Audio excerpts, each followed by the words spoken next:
गई। सुनिए मैं इसमें आपको निवेदन करना चाहूँगा। इस प्रदेश के बारे में अपने जानते कि राजस्थान भौगोलिक दृष्टि से पूरे देश के अंदर प्रथम स्थान रखता है। पानी के हिसाब से भी जो सरफेस वाटर आप बता रहे थे कि 1.6 से मिलता है, और पूरे प्रदेश के अंदर जब से देश आज़ाद हुआ विभिन्न प्रकार की जल परियोजनाएँ लागू की, जिसमें इंदिरा गांधी नहर है, सरदार सरोवर है, माही है। ये पूरी राजस्थान का एक दुर्भाग्य रहा और कि कोई ऐसी बड़ी योजना पूरे राजस्थान में आई नहीं, और ज़बरदस्त पानी की किल्लत पूरी राजस्थान में पैदा हो गई।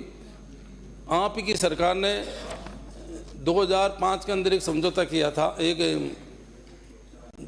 जल के मामले में, जिसमें जो पानी की मात्रा थी और उसमें 50% निर्भरता पर समझौता हुआ था, और उसके तहत उसी समझौते के तहत हमारी सरकार आई। आपकी सरकार ने फिर ERCP का प्रोजेक्ट बनाया था जब मैडम मुख्यमंत्री थी, माननीय अध्यक्ष महोदय।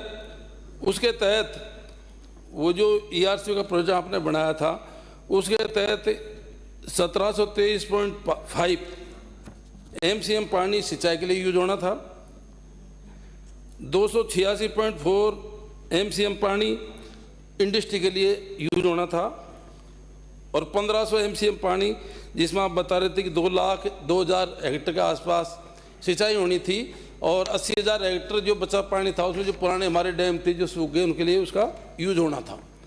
माननीय अभी मंत्री महोदय बता रहे थे कि हम 26 डैमों को पानी से भरेंगे। उस समझौते के बाद में मध्य प्रदेश ने अपने 2 डैमों का निर्माण कर लिया और करीब 2 लाख हेक्टेयर से ऊपर भूमि की सिंचाई भी कर रहे हैं। आपने जो डिपेंडेबिलिटी के बारे में कुछ बताया नहीं, और आप ये कह रहे कि भाई 2,02,000 हेक्टेयर में सिंचाई करेंगे। मैं समझता हूँ कि इतना पानी आपको मिलेगा ही नहीं।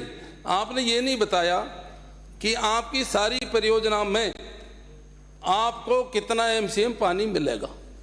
ये मेरा आपसे क्वेश्चन है।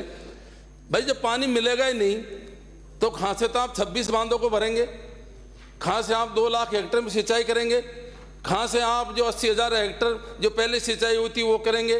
पानी आपके पास में है ही नहीं। आपने ERCP को चेंज करके आपके जल शक्ति मंत्री महोदय का मैंने स्टेटमेंट पढ़ा था अखबार में आज, वो कह रहे थे इन 13 जिलों के प्यासे कंठ ने 13 जिलों के प्यासे कंठ का पाप लगा, इसलिए हमारी सरकार बदल गई। मैं गारंटी के साथ में कह सकता हूं, जो आप ये PKC बना रहे हो ये उन 13 जिलों के लोगों का, 13 जिलों का हमने तो उनका कंठ ही सुखाया। ये मान हमारी लापरवाही रही, मानते हैं, आप उनका कंठ काट रहे हो। पानी है ही नहीं, कहाँ से दोगे? आप उनका कंठ काट रहे हो। आप घर में बजट प्रोविजन नहीं किया, हमने ERCP बनाई, बार बार आपसे निवेदन किया, आपने जिद पकड़ ली।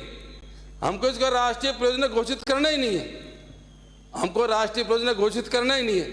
हमने हमारे स्तर पे बजट प्रोविजन किए। आज इस तरह डैम का काम बहुत तेजी से चल रहा है, जिसको 200 को पानी मिलेगा। डूंगरी डैम का है, हमने काफ़ी सो पैसा खर्च किया।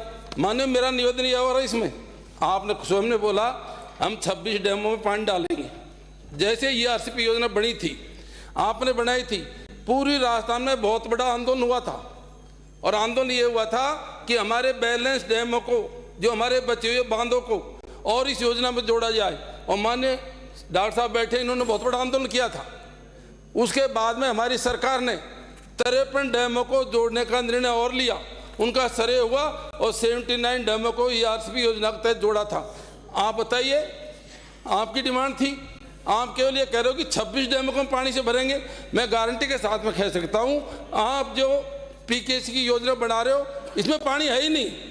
इसमें आपको 2,000 MCM से ज़्यादा पानी मिलेगा ही नहीं, जबकि हमको 1700 MCM पानी तो केवल पीने के लिए चाहिए, इंडस्ट्री के लिए चाहिए। मैं गारंटी के साथ में कह सकता हूँ, एक बूंद सिंचाई पूरी राजस्थान के 13 जिलों में नहीं हो पाएगी। आप हमको भ्रमित कर रहे हो, आप जनता को भ्रमित कर रहे हो, 3 रोज से खुशी मना रहे हो।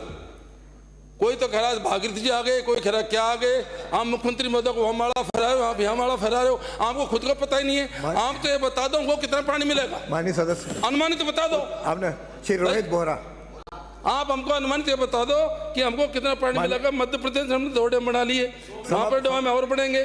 4,26,000 हेक्टेयर की सिंचाई होगी। हमारे यहाँ पे 1 इंच सिंचाई होगी नहीं। हमारे केवल पीने का पानी बड़ी मुश्किल से मिल पाएगा। इसलिए मेरा निवेदन आप सबसे ये है, एक तो आप क्लियर कट करो भाई, इतने डैमों को हम इस लिंक योजना से जोड़ देंगे, इतना पानी हमको इस लिंक योजना से मिल जाएगा। मेरे हिसाब से जितना मैं समझता हूँ, जितना हमने पढ़ा, क्योंकि 2-3 साल से लगातार पूरी रास्ते में आंदोलन चलता रहा है, एक बूंद भी सिंचाई आप नहीं कर पाओगे। इसलिए कृपा करके इस MOU पे पुनः विचार किया जाए। और आपने एक तो चलती विधानसभा में आपने समझौता कर लिया, हम यहाँ पे लाते, डिस्कस करते, जिन लोगों को नॉलेज है उनसे बात करते। आपकी सरकार ने ये प्रोजेक्ट बनाया था, उनसे बात करते ताकि जनता का फायदा हो सकता है। बहुत बहुत धन्यवाद। श्री रोहित बोरा। धन्यवाद स्पीकर साहब। ईस्टर्न राजस्थान की जनता